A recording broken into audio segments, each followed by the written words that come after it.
उधर अमेरिका ने दावा किया कि यूक्रेन में लड़ रही पुतिन की सेना कमांडरों की कमी से बुरी तरह जूझ रही है। यही वजह है कि जंग के इतने दिन बाद भी रूस अब तक यूक्रेन की राजधानी कीव पर कब्जा नहीं जमा पाया, क्योंकि उसकी सेना के जवान एक सही रणनीति बनाकर हमले को अंजाम नहीं दे पा रहे हैं। रूस की सेना यूक्रेन के कई शहरों में ताबड़तोड़ हमले कर रही है। जमीन के साथ हवाई हमलों को भी अंजाम दिया जा रहा है। रूसी मिसाइलें भी यूक्रेन के कई इलाकों को लगातार निशाना बना रही हैं। लेकिन ये सारे हमले यूक्रेन को झुकाने के लिए नाकाफी साबित हुए और इसके पीछे एक बड़ी वजह बताई जा रही है, वो ये कि यूक्रेन में जंग लड़ रही रूस की सेना के पास कमांडरों की भारी कमी हो गई है।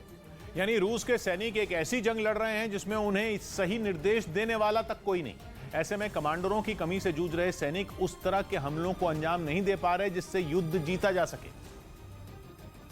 हालांकि मारियोपोल, कीव, खार्किव, इरपिन और चर्निव जैसे शहरों में उनके हमले अब भी जारी हैं। कुछ शहरों के कई इलाकों पर रूसी सेना कब्जे का दावा भी करती है, लेकिन अमेरिका की एक रिपोर्ट के मुताबिक उनके हमलों में एक सही रणनीति की कमी दिखाई देती, जो कि टुकड़ी को लीड करने वाला कमांडर ही बनाता है। यूक्रेन के साथ युद्ध में रूस के सामने सबसे बड़ी दिक्कत ये आ रही है कि उसके कई टॉप कमांडर अब तक मारे जा चुके हैं।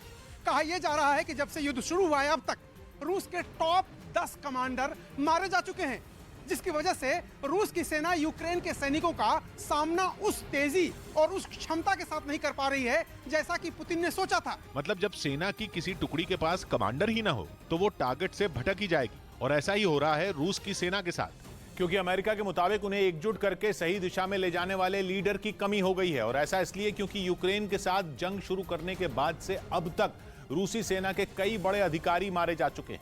दावा किया गया कि 37 दिन से जारी जंग में यूक्रेन ने अब तक रूसी सेना के 10 से ज्यादा बड़े अधिकारियों को मार गिराया, और ये वो अधिकारी थे जो यूक्रेन में युद्ध लड़ रही रूसी सेना की कमान संभाल रहे थे। बताया गया कि इतनी बड़ी संख्या में अधिकारियों को खोने की वजह से पुतिन की सेना में कमांडरों की कमी हो गई। और इस बीच खबर आई कि यूक्रेन की सेना ने रूस के एक और बड़े अधिकारी को मार गिराया। यूक्रेन ने दावा किया कि चर्निव में उनकी सेना ने रूस के एक बड़े काफिले पर हमला किया, जिसमें रूसी सेना के एक कर्नल की मौत हो गई। बताया गया कि 39 साल के कर्नल अलेक्जेंडर कोर्निक हमले के वक्त अपने काफिले के साथ एक पुल पर से गुजर रहे थे। तभी यूक्रेन के सैनिकों ने उनके काफिले पर हमला बोल दिया। यूक्रेन की सेना की तरफ से दागे गए रॉकेट ने रूसी सेना की कई गाड़ियों को उड़ा दिया। बताया गया कि इस हमले में कर्नल अलेक्जेंडर कोर्निक समेत रूस के 8 सैनिक मारे गए। इसके बाद कुछ तस्वीरें सामने आई जिनमें दावा किया गया कि कर्नल अलेक्जेंडर कोर्निक का पूरे सैन्य सम्मान के साथ रूस में अंतिम संस्कार कर दिया गया। हालांकि रूस की तरफ से उनकी मौत की कोई आधिकारिक घोषणा नहीं की गई। 37 दिनों से जारी महायुद्ध से हुई मात तबाही की रोज नई नई तस्वीरें सामने आ रही हैं। और यूक्रेन में के एक फिल्म निर्माता ने एक वीडियो जारी किया है। वीडियो कीव का बताया जा रहा है, कीव के एक हवाई अड्डे का बताया जा रहा है जो रूसी हमलों में पूरी तरह से तबाह हो गया है। वीडियो को लेकर यूक्रेन की तरफ से दावा किया जा रहा है कि 28 फरवरी को हुए इस हमले में भारी नुकसान हुआ, जिसमें हवाई अड्डा पूरी तरह से तहस नहस हो गया। तस्वीरें भी आप देखिए। वहीं यूक्रेन में जारी जंग के बीच अमेरिका के राष्ट्रपति बाइडेन ने पुतिन पर अपने कुछ सलाहकारों को नजरबंद करने का आरोप लगाया। अमेरिकी खुफिया एजेंसियों ने दावा किया कि इन सलाहकारों ने पुतिन को यूक्रेन युद्ध की सही जानकारी नहीं दी, जिसके बाद उन्होंने इन्हें हटाने की जिद ठान ली। क्योंकि जब रूस की फौज ने यूक्रेन पर हमला बोला था, उसी वक्त से उन्होंने अपने इन भरोसेमंद सलाहकारों को हर पल की पूरी जानकारी देने का जिम्मा सौंपा था। दावा है कि पुतिन के इन खास अफसरों ने उन्हें यूक्रेन में आ रही मुश्किलों को लेकर गुमराह किया, जिसकी वजह से उनका सेना के इन बड़े अधिकारियों के साथ मतभेद गहरा गया। और अब तो खुद अमेरिका के राष्ट्रपति ने यह दावा कर दिया कि यूक्रेन युद्ध को लेकर जारी घमासान की वजह से पुतिन अपने ही देश में अलग थलग पड़ सकते हैं। And there's some indication that he has fired or put under house arrest some of his advisors. यही नहीं, बाइडेन ने कीव और उसके आसपास के इलाकों से सेना हटाए जाने के रूस के दावों पर भी सवाल उठाए और इन पर यकीन करने के लिए अब तक किसी तरह के सबूत नहीं मिलने की बात कही। उधर रूस से जारी जंग के बीच यूक्रेन के राष्ट्रपति व्लादिमीर ज़ेलेंस्की ने सेना के 2 टॉप जनरल को पद से हटा दिया। एक वीडियो संदेश में उन्होंने दोनों को गद्दार भी कहा और बोले कि देशद्रोहियों से निपटने का समय नहीं रहा। बर्खास्त किए गए दोनों जनरल पर देश विरोधी गतिविधियों में शामिल होने का आरोप था, जिसके बाद ज़ेलेंस्की ने उन्हें बाहर का रास्ता दिखाया।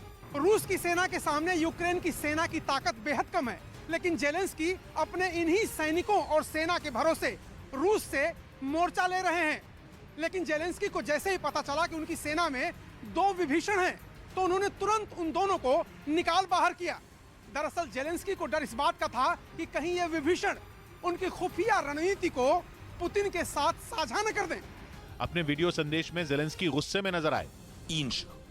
інших дуже важливих, на тих, де нам може бути дуже складно. जिन 2 जनरल को बर्खास्त किया गया उनमें एक के पास यूक्रेन के आंतरिक सुरक्षा विभाग की जिम्मेदारी थी, वहीं दूसरे जनरल पर खैरसोन क्षेत्र की सुरक्षा का जिम्मा था। दोनों को पद से हटाकर उनकी वर्दी छीन ली गई। इसके बाद ज़ेलेंस्की ने एक चेतावनी भी जारी की, जिसमें उन्होंने कहा कि जो देश विरोधी काम करेगा उसको पद से हटाया जाएगा और सख्त सजा भी दी जाएगी। वहीं रूस के हमलों से तबाह हो चुके खार्किव के कुछ इलाकों में यूक्रेन के सैनिक अब भी डटे हुए हैं। जंग की शुरुआत से ही रूस की सेना इस शहर पर लगातार हमले कर रही है, जिसकी परवाह किए बिना कुछ जगहों पर यूक्रेन के सैनिकों ने मोर्चा संभाले रखा। सामने आई एक तस्वीर में यूक्रेन के कुछ सैनिक युद्ध के लिए तैनात दिखे। उन्होंने दुश्मन सेना की तरफ से लगातार हो रही गोलीबारी के बावजूद अपने कदम पीछे नहीं किए।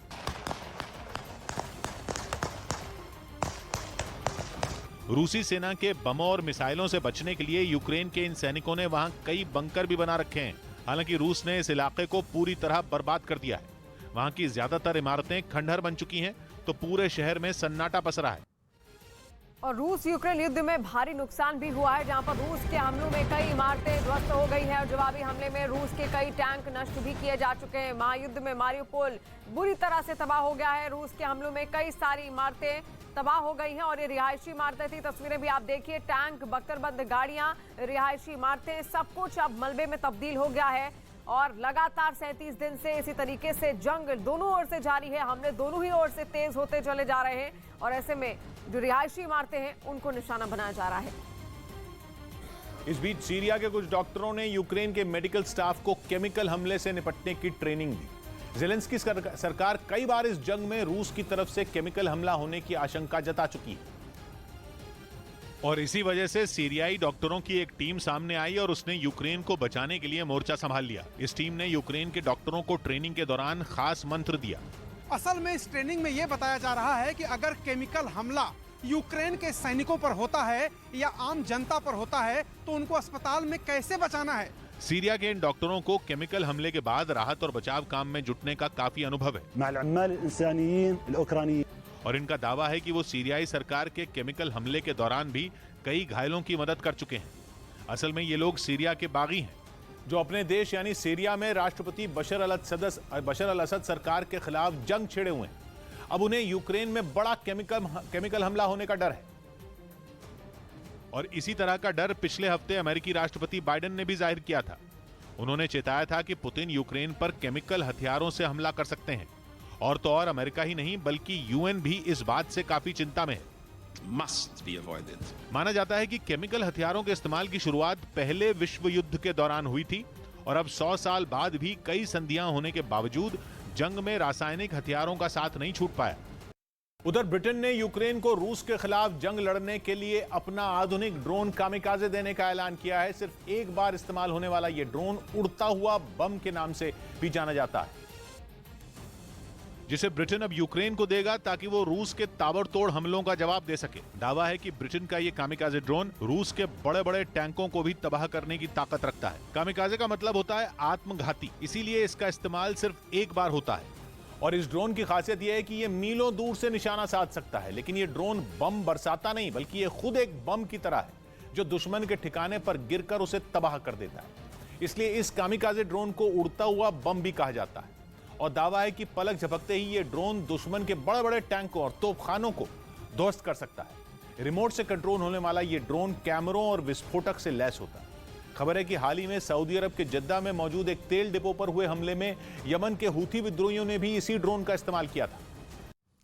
वहीं रूसी फौज ने यूक्रेन की सेना को धूल चटाने के लिए मिसाइल हमला और तेज कर दिया है। यूक्रेन की सेना के ठिकानों को तबाह करने के लिए रूसी सेना ने काला सागर के किनारे से एक बेहद ताकतवर मिसाइल उन पर दागी, जिसका एक वीडियो भी जारी किया गया और उस वीडियो को काला सागर के किनारे से रूस की सेना ने यूक्रेन के ठिकानों को तबाह करने के लिए बास्टियन कोस्टल मिसाइल सिस्टम से एक मिसाइल दागी गई। लॉन्च पैड से निकलते ही चंद सेकंड में वो मिसाइल धुआं छोड़ते हुए सीधे आसमान में पहुंची और फिर अपने निशाने की तरफ से तेजी से मुड़ गई। बताया गया कि ये मिसाइल बेहद ताकतवर मिसाइल है जो कई किलोमीटर की दूरी तय करके जमीन पर मौजूद दुश्मन के ठिकानों को पलक झपकते ही तबाह कर देती है। रूस की ओर से दावा किया गया कि इस मिसाइल से यूक्रेन की सेना के जिन ठिकानों को टारगेट किया गया वहाँ पर यूक्रेन की सेना ने पश्चिमी देशों से मिले हथियार और गोला बारूद छुपा रखे थे। इस बीच अमेरिका ने रूस की सीमा के पास परमाणु बमों से लैस विमान भेजकर पुतिन को चेतावनी दे डाली। एक दिन पहले ही स्वीडन की मीडिया ने यह दावा किया था कि रूस ने उसके एयर स्पेस में जो 4 विमान भेजे थे उनमें 2 विमानों में परमाणु बम थे,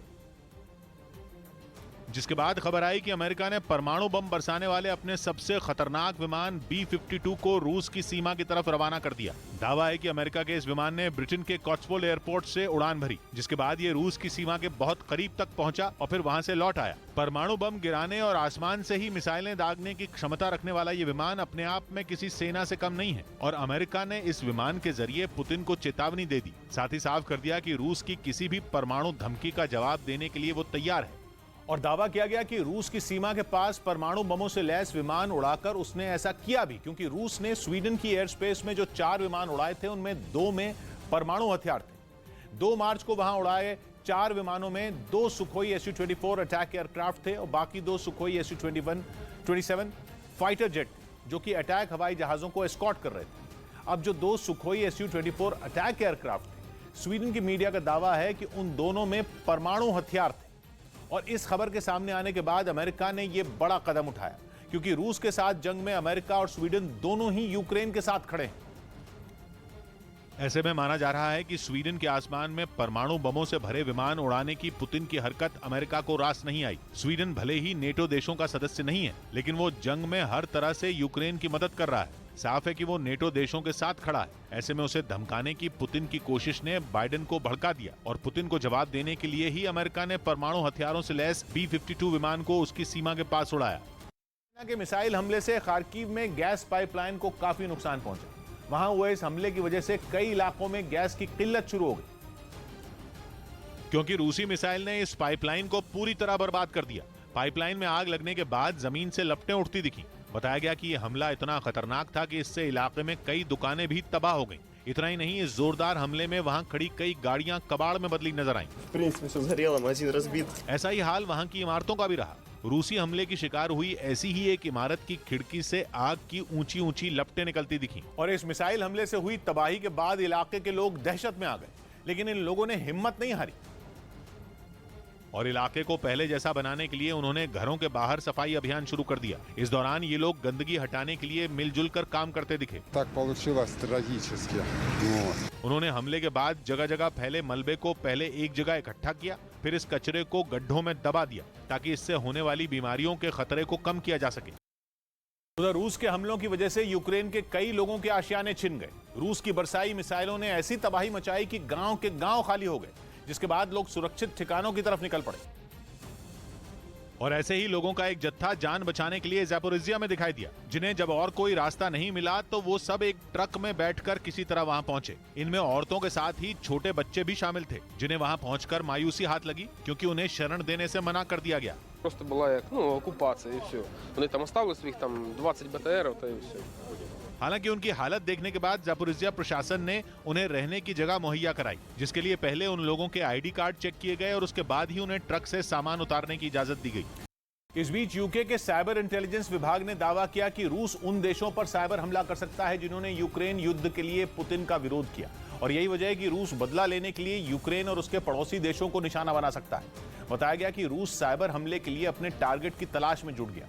कुछ ऐसा ही दावा यूक्रेन की सेना ने भी किया, जिसमें यूक्रेन में रूस के कब्जे वाले शहरों पर साइबर अटैक होने की आशंका जताई गई और बताया गया कि इस काम के लिए पुतिन सरकार ने कई हैकरों को भर्ती किया है।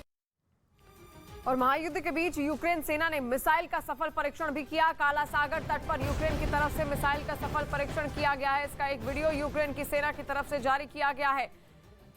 लगातार 37 दिन से जंग जारी है और ऐसे में मुंहतोड़ जवाब देने के लिए रूस के हर वार का पलटवार करने के लिए मिसाइल परीक्षण अब यूक्रेन की ओर से किया गया है और एक तरीके से इसको शक्ति प्रदर्शन कहा जा सकता है, क्योंकि इसका वीडियो भी बाकायदा यूक्रेन की ओर से जारी किया गया है ताकि रूस इसकी ताकत से खौफ उसके भीतर पैदा हो सके।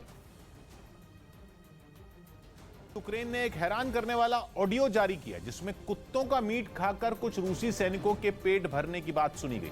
बताया गया कि यह ऑडियो यूक्रेन में जंग लड़ रहे पुतिन के एक फौजी का है जो अपने परिवार से फोन पर बात कर रहा था। तभी यूक्रेन की सेना ने कुत्तों का मीट खाने वाली उनकी बातों को रिकॉर्ड कर लिया जो तेजी से वायरल हो गई। Что, собак едите, что ли? Ну, было. Так, мясо охота, но досидели. मतलब ये कि जब मीट का इंतजाम नहीं हो पाया तो रूसी सैनिकों ने इसकी भरपाई के लिए कुत्तों को भी नहीं बख्शा। बताया गया कि सेना की तरफ से खाने पीने की जो चीजें मिली थी उन्हें खाकर रूस के सैनिक ऊब चुके हैं, इसलिए उन लोगों ने ताजा मीट खाने के लिए कुत्तों का शिकार करना शुरू कर दिया।